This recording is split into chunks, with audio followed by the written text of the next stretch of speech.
Hi, my name is Bill, and today I'm going to be showing you how to replace the control knob on your dryer. The reason why you might have to do this is because the knob is lost or damaged. Warning: before doing any repairs, please disconnect your power source. So this is the dryer we're going to be using for this demonstration. It's a Frigidaire. Keep in mind, you might have one that's not quite exactly the same as this, but the same technique should still apply. So you can see on our dryer right here, we're missing a control knob.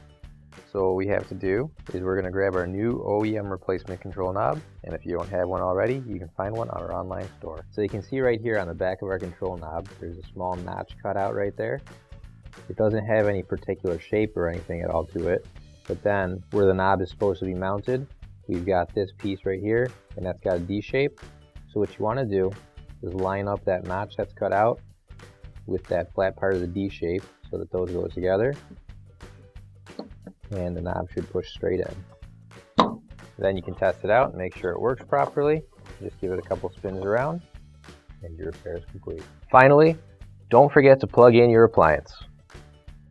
If you need to replace any parts for your appliances, you can find an OEM replacement part on our website, PCApplianceRepair.com. Thanks for watching, and please don't forget to like, comment, and share our video.